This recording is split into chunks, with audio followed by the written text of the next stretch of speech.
Salut à tous, aujourd'hui on vous emmène chez Christine et Franz à Biscarrosse pour configurer leur installation.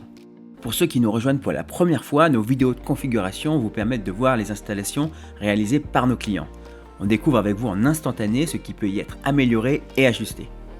De quoi vous inspirer pour la déco, la disposition ou simplement éviter les erreurs des autres. C'est parti. Retraités depuis peu, Christine et Franz ont décidé, après une première vie d'entrepreneur en couple hyper actif, de profiter de la vie et du temps qui est à nouveau à leur disposition.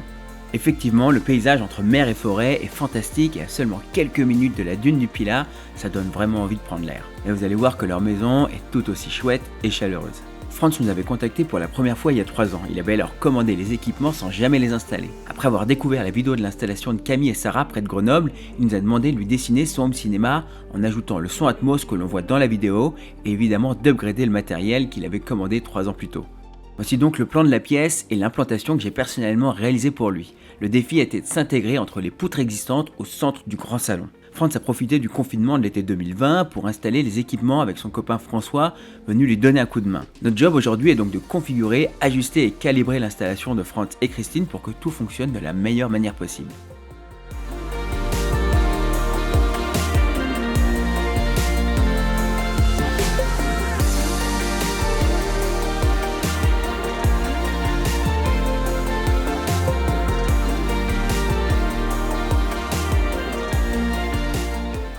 Donc voilà la pièce et vous allez voir, j'ai retrouvé des photos parce que la première fois qu'on s'est parlé, comme je vous le disais à l'instant, c'était en 2017 avec Franz et il nous avait contacté pour un support motorisé et un écran de projection. Et à ce moment-là, on n'avait pas encore les écrans de projection avec notre toile technique Infinity. Et donc en fait, on s'est reparlé encore en début d'année c'était peut-être c'était pendant le dernier confinement, j'ai l'impression. Et à ce moment-là, ça y est, il était enfin prêt à réaliser cette installation après avoir fait les travaux de rénovation dans toute la maison. Donc vous allez voir la différence entre les photos que vous voyez à l'instant et ici, voilà, tout est blanc, tout est éclairci, c'est vachement chouette. Et donc il a créé ici ce faux plafond, donc tout est fait en bois. Donc on a les 3 enceintes devant, les 4 enceintes au-dessus du canapé, c'est parfaitement placé. Et comme Franz est aussi ingénieur, et dessine aussi des installations, mais ça on en reparlera après. Il a conçu tout ici sur AutoCAD, donc c'est vachement précis. Et 2 enceintes derrière pour le 5.2, donc c'est pour les 2 enceintes surround. Donc voilà, on va vous montrer les petites choses qu'on peut ajuster, qu'on peut améliorer. Et ensuite, on va vous montrer comment ça fait au final.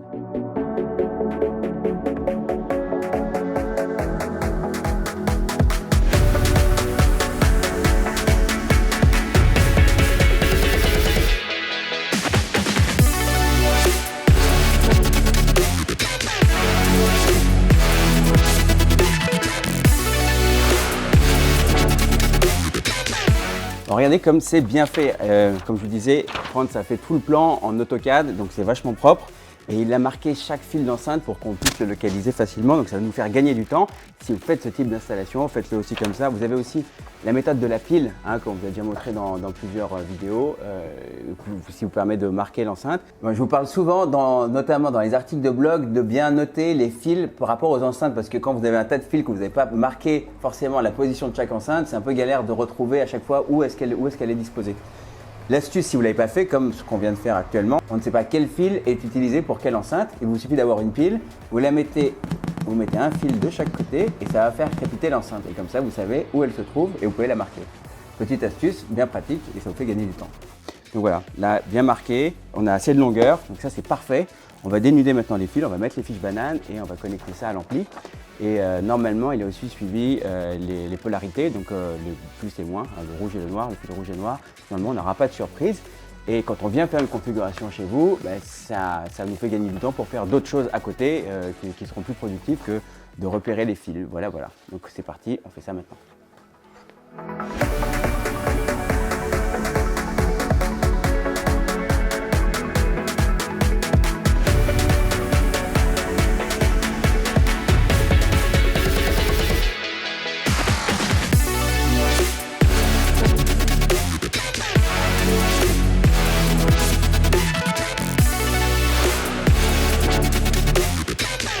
Bon, je viens de dénuder les fils donc pour les câbles audio pour pouvoir connecter ça à l'amplificateur.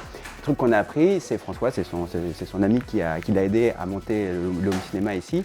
et nous a indiqué qu'en fait les fiches bananes étaient utilisées sur les enceintes. Alors vous pouvez le faire évidemment, sauf que techniquement il n'y a pas d'avantage.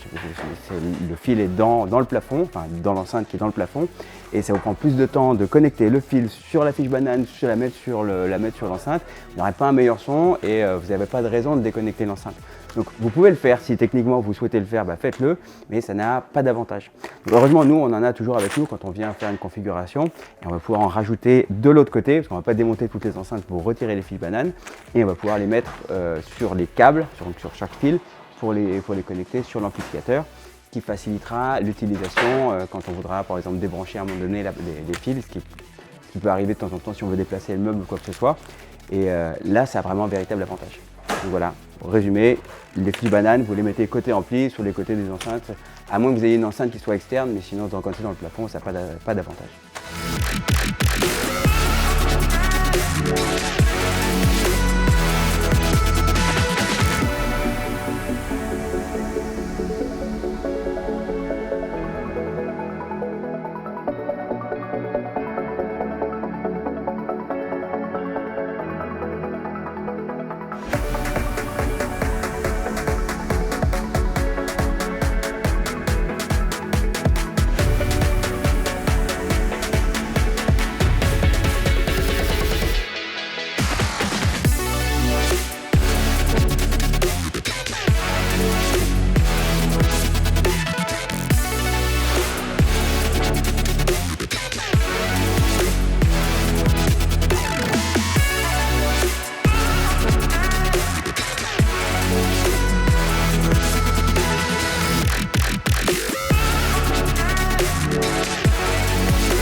Bon, hier soir, on est passé chez Franz et Christine pour voir un petit peu l'installation avant, c'est ce qu'on fait à chaque fois, ou pratiquement à chaque fois. Et normalement, je disais, à un moment donné, sur une installation ou sur une configuration, il y a toujours une petite surprise. Donc là, c'est une première petite surprise. Qu'est-ce qui se passe, Polo? Explique-nous. Alors là, on a tous les câbles des appareils qui ressortent, comme ce qu'il faut faire, c'est très bien, comme ça permet de les laisser libre d'accès lors de l'installation des appareils. Par contre, comme France n'avait pas de câble 4 brins, il en a mis un 3, il a laissé un brin supplémentaire. Sauf que malheureusement, le brin est resté dans le plafond et il est coincé maintenant. Donc du coup, voilà, il faut laisser les câbles sortir comme ça, c'est très bien, c'est parfait. Mais ce que vous pouvez faire, c'est les identifier, mettre du scotch avec les noms, comme ça vous force à être sûr d'avoir tous les câbles et tous les brins à l'extérieur lorsque vous fermez après votre plafond. Voilà. Donc ça ne va pas prendre trop de temps, normalement on est bon. Mais voilà, c'est si vous êtes en train de faire vous-même une installation, sachez que quand vous mettez un boîtier de synchronisation, comme le CO3B ou l'IO Control, sachez qu'il y a toujours un fil à passer, donc un câble 4 brins à passer du bout de la pièce jusqu'au vidéoprojecteur. Et donc ce boîtier-là, donc le boîtier IO Control ou le boîtier CO3B, va alimenter l'écran et le vidéoprojecteur et le support motorisé. Et donc il faut qu'à chaque fois il y ait les 4 brins qui soient passés. Voilà.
Là, on est en train de finaliser l'installation des câbles, pendant que Paul est en train de retirer l'enceinte pour pouvoir passer le câble, pas le câble HDMI, le câble infrarouge. Mais ça, c'est une autre histoire, on va vous le montrer tout de suite.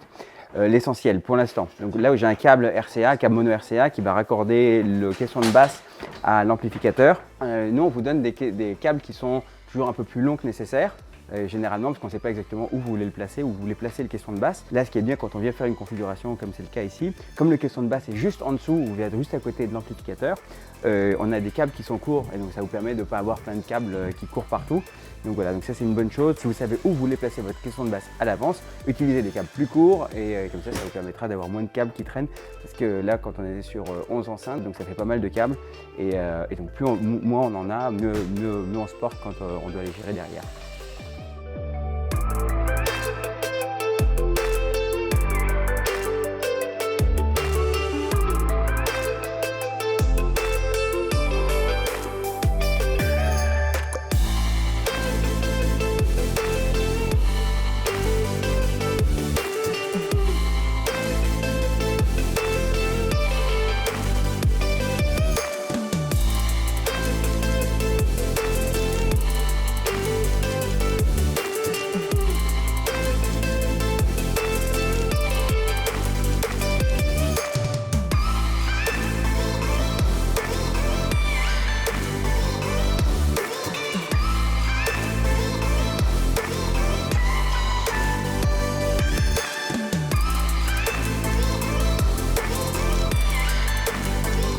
Ça y est, c'est la fin de cette configuration. Voilà un résumé de ce qu'on a ajusté chez Franz et Christine. On a raccordé les câbles audio à l'amplificateur, puis on a connecté notre boîtier de synchronisation au lift, à l'écran et au projecteur pour automatiser l'ensemble. On a installé le projecteur dans notre support motorisé Alulift HC, on a calibré et ajusté le son pour un rendu optimal et super immersif, et on a enfin, bien entendu, pris le temps de former Christine et Franz à l'utilisation de leur home cinéma pour qu'ils puissent s'en servir facilement et de manière autonome. Si vous aussi vous voulez cette configuration chez vous, utilisez notre configurateur IEHC, puis sélectionnez la configuration Atmos. Les premiers mois de l'année 2021 commencent déjà à être chargés, donc ne tardez pas si vous voulez en profiter avant la fin de cet hiver. Merci d'être resté avec nous jusqu'au bout de cette vidéo. Si ce n'est pas déjà fait, pensez à vous abonner pour qu'on se retrouve avec une autre installation et plus de conseils vendredi prochain. Ah oui, avant de vous laisser, les inscriptions sont toujours ouvertes pour le concours Love AVCP. Donc si vous voulez offrir un home cinéma avec concept à quelqu'un à qui vous voulez faire plaisir, tout ça bien entendu à nos frais, le lien est dans la description pour y participer. Maintenant, prenez soin de vous et je vous dis à la semaine prochaine.